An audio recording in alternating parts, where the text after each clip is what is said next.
to President George W. Bush's victory in 2000 on the House floor? Yes, it is. Isn't it true that Democrats objected to President George W. Bush's victory in 2004? Yes. I yield the remainder of my time to Mr. Johnson. I thank the gentlelady. The irony is so thick in the room today that you could cut it with a knife. First of all, the Democrat sole witness is this gentleman that comes to us from the Constitutional Law Center at Stanford Law School, where less than 2 weeks ago, the dean had to order mandatory training in the First Amendment to faculty and students after her apology for the debacle of them shouting down a Fifth Circuit appellate court judge. Were you present for that event? No, I was not. Okay. Well, and you just told us that we basically, the media networks need to censor viewpoints they disagree with. It's unbelievable. The other irony is that our Louisiana Attorney General, Jeff Landry, just explained to us in detail and put on a brilliant presentation with all the evidence pointing out that there is literally a censorship enterprise now in the Biden administration. And not 5 minutes later, our colleagues over here objected and wanted to strike his testimony as being too objectionable. I mean, we're illustrating the point right here as all of you talk. Many actors in the Biden administration, many of them, have and continue to harass and pressure social media companies to censor COVID-19 content. That's just one of the subcategories here that I wanted to drill down on. That doesn't align with their chosen narrative, because when people talk about the origins or the effectiveness of lockdowns or the mask mandates, et cetera, the benefits of natural immunity, they wanted to censor and silence that, and they did. Through the great work, Mr. Sauer, of you and many others in the states of Louisiana and Missouri, we now know that there was a coordinated campaign of both public and private pressure against the social media platforms. And who did it come from? As you pointed out, President Biden himself, senior White House staff, Surgeon General Vivek Murthy, Dr. Anthony Fauci, the CDC.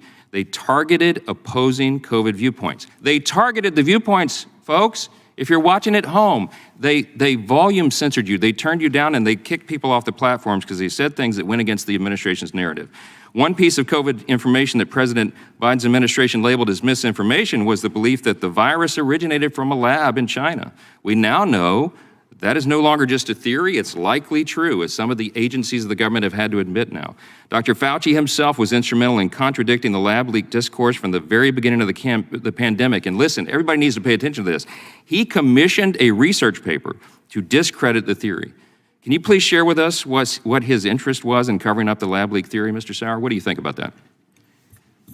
Thank you, Congressman. The evidence in our case indicates that going back to 2011, Dr. Fauci had been a public advocate in favor of gain-of-function research. That starting at least in 2014, NIAID, under his direction, had publicly funded gain-of-function research on bat coronaviruses in the Wuhan Institute of Virology, and that in early 2020, when the virus was new, he became aware from briefings from his staff and emails from Jeremy Farrar of the Wellcome Institute in the United Kingdom that there was a grave risk that the virus had in fact leaked from the that institution where NIAID-funded research on gain-of-function on viruses had been conducted, and you see an elaborate plot, a deceptive plot, to try and discredit that theory at that time. And NIAID was his agency. When he was asked at a White House briefing about this report that he commissioned, he claimed he was unfamiliar with the authors of the study, even though he was instrumental in every single step of its creation. I have a video, if we can play that real quickly. We'll look at it in his own words. Go ahead.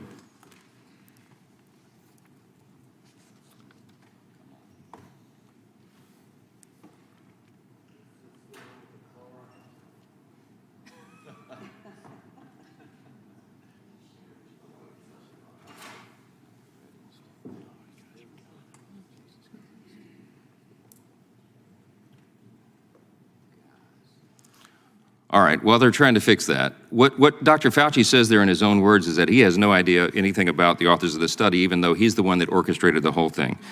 When he was asked in a deposition about his role in suppressing the lab leak origin theory, among other things, he said, and we have another video, it's not gonna work, I'm sure, he said 300 something times that he doesn't recall, he doesn't remember.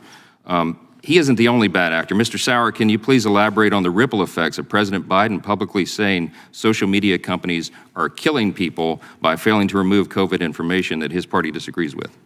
Yes, Congressman. Evidence indicates that that was a critical watershed in the Biden administration's pressure campaign to attack Facebook in particular, but also social media platforms in 2021. And what you see is these amazing emails right after that July 16, 2021 comment from President Biden that they're killing people, from very senior Facebook, C-suite Facebook executives desperately scrambling to get back in the White House's good graces and assuring them, we will do what you want. We will carry out, quote, what the White House expects of us on misinformation going forward. It has an incredible effect at chilling the speech of Americans. I yield back.